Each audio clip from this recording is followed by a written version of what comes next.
They could only gasp in the crowded dorms, but 2 years later, Dazhu unexpectedly found his spring hero fellow villager named Yingzai.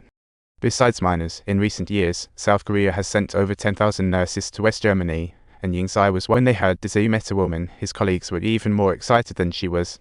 They've been working here too long and were so repressed. Thanks to Dazhu, they finally managed to socialize with the nurses.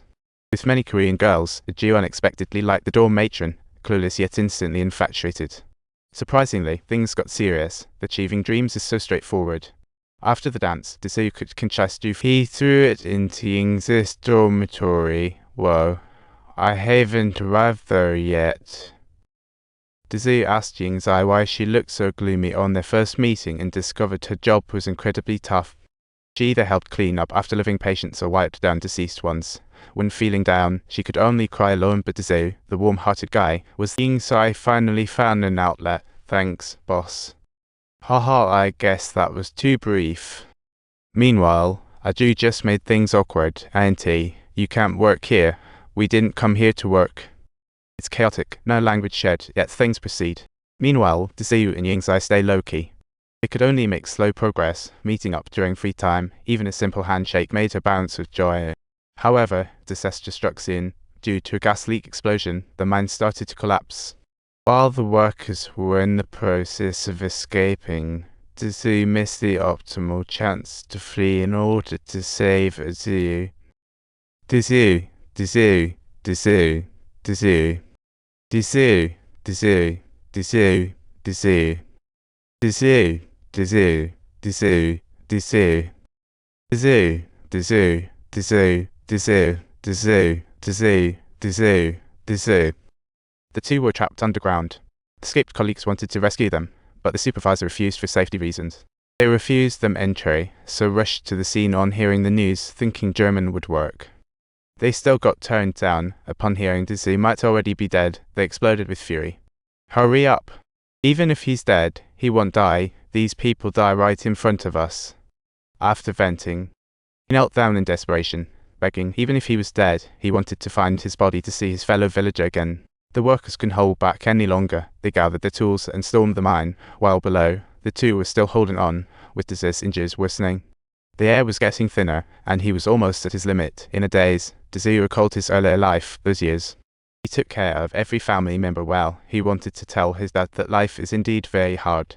But strangely, the person he wanted to see the most wasn't family, but Yingzai. Suddenly, a big hole was made in the tunnel, and help finally arrived just in time. Dazhu could finally see his heart's desire. During his recovery, Yingzai gave him the utmost care, but Dazhu had to deliver some bad news. His visa would expire next week. So, using this opportunity, he wanted to invite Yingzai to go back to Korea together. Yingzai wanted to, but she's practically a gender-swapped version of Dazhu. Being the eldest daughter working abroad for her family, she congratulated Dazhu for earning enough to it, but she couldn't go yet. After saying that, Yingzai got up and left, tears streaming down her face in the hallway. Ultimately, Dazhu decided to return home after years of hard work. They built a big house, his sister grew up, and his brother successfully started school, and the whole family got back on. It proved that his sacrifices were worth it. Even his aunt thought about passing the small shop to Dazhu, but as he turned around, he saw a familiar face. Just 3 months had passed, and Dazhu was shocked. Yingzai was pregnant. In shock, he hurriedly offered his congratulations, only to receive an unexpected slap. It turned out the baby was Dazhu's. The night before he left West Germany, they got carried away on their farewell night. Everything happened naturally, and in any case, Dazhu finally achieved his last wish, to marry the woman he loved most. This guy awkwardly closed his eyes during the wedding photos, and when he opened them, they were already old. Even at their age, they would still walk to the market together for dates. Dazhu, however, being the old stubborn type, always argued with Yingzai over trivial matters. On this day, they argued over the handsomer male singer. Yingzai sought the neighbor's opinion, unexpectedly making Dazhu lose his temper. Big face. How do you know him handsome?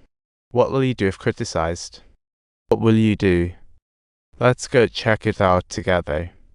What a silly argument. Why was Dazhu so upset? This story goes way back. It was the autumn of 1973, when Dazhu could finally settle down to studying. He got into Ocean University. His captain dream seemed near, and he was thrilled, buying lots of meat that day.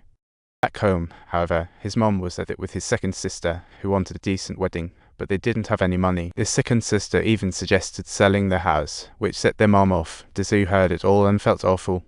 Then came another big issue. His aunt had just passed away, and her drunken husband started plotting to sell the shop.